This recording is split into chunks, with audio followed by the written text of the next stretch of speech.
lees vandag Johannes 1. Nou kom ek lees uit die Afrikaanse vertaling 53. Jy kan in enige ander vertaling lees, maar volg my gerus.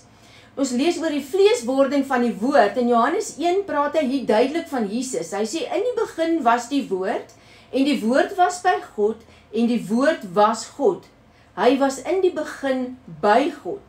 Alle dinge het deur hom ontstaan, en sonder hom het nie een ding ontstaan wat ontstaan het nie. In hom was lewe, en die lewe was die lig van die mense. En die lig skyn in die duisternis, en die duisternis het dit nie oorweldig nie. Daar is 'n baie duidelike ding wat hy vir ons sê, Jesus Christus het gekom, dit was die woord, hy het hiernatoe gekom, aarde toe, en hy is die lig van hierdie wêreld. In hierdie duister wêreld het hy gekom, om vir ons dan die lig te word. Kom ons lees gou vers 14. Hy sê, en die woord het vlees geword. Wat is die woord? Die woord was by God, en die woord was God. En wat het Jesus gekom? Is uit gekom aarde toe. En die woord het vlees geword, en het onder ons gewoon, en het ons het sy heerlikheid aanskou, 'n heerlikheid soos van die enige geborene, wat van die Vader kom, vol genade en waarheid. Daar openbaar dit duidelik vir ons, dat Jesus Christus die woord is, wat onder ons kom woon het, wat vlees geword het, dat het van die Vader kom van God die Vader. Nou kom ons kyk, wat was Johannes se rol? Johannes het net die pad kom oopmaak vir Jesus Christus. In vers 6 lees ons dit baie duidelik, daar was 'n man van God gestuur, wie se naam Johannes was. Hy het tot 'n getuienis gekom om van die lig te getuig, sodat almal deur hom sou glo. So hy het net die pad vir Jesus kom oopmaak. Dit is al wat Johannes die Doper se rol was. Want Johannes getuig, in vers 15 sê hy, Johannes getuig van hom en roep en sê, dit is hy van wie ek gesê het, hy wat na my kom, het voor my geword, want hy was eerder as ek, wat uit volheid van ons almal ontvang, ja, genade op genade.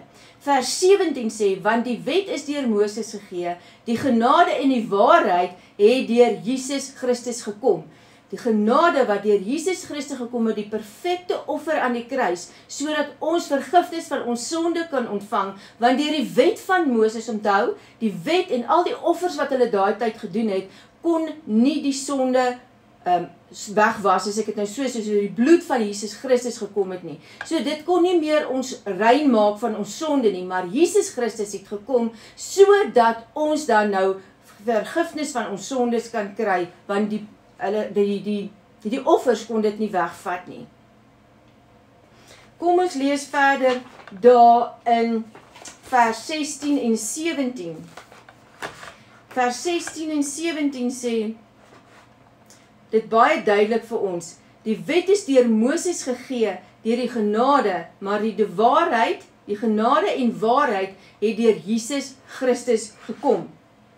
Kom ons lees daar in Johannes 1 vers 18, niemand het ooit God gesien nie, die eniggebore seun wat in die boesem van die Vader is, die het hom verklaar. Daar's weer 'n duidelike bewys, dat Jesus van die Vader is. Nou wat is die praktiese toepassing wat ons kan toepas in ons lewens? Kom ons lees, versterking van geloof is die eerste punt. Die begrip van die goddelikheid en die menslikheid van Jesus versterk jou geloof in wie hy is en wat hy vir jou bereik het. Leef in die lig. Om Jesus as lig van die wêreld kan jou bemoedig, om Jesus as lig van die wêreld te sien, kan jou bemoedig om in sy waarheid te wandel. Onthou net, wanneer jy wedergebore word, dan kom die gees van die waarheid en hy kom jou oortuig van sonde. So, wanneer ons dan in die waarheid begin wandel en sy lig in jou daaglikse lewe, kan dit begin om jou te lei om reg te wandel, in die waarheid te wandel en nie meer in sonde te wandel nie. En dan ook jou getuienis. Net soos wat Johannes die Doper 'n getuienis gegee het vir almal, kan jou lewe 'n getuienis wees. Ek sal nooit vergeet hoe 'n vroutjie eendag na my toe gekom het nie, en sy sal nou presies weet van wie ek praat as ek hier praat, van my gekom het en sê, sy wil graag soos ek en Morney wees. En toe sê ek van nee, jy moet nie soos ek 'n Morney wees nie. Jy moet nie soos my wees, soos my lewe wees nie. Jy moet soos Jesus Christus wees. En ek kon haar na Jesus toe lei. So jou lewe moet 'n getuienis wees, sodat jy iemand anders na Jesus toe kan lei. Met jou verhouding met God, kan jy dat ander mense tot inkeer kom. Mag jy 'n vreugdevolle dag verder hê.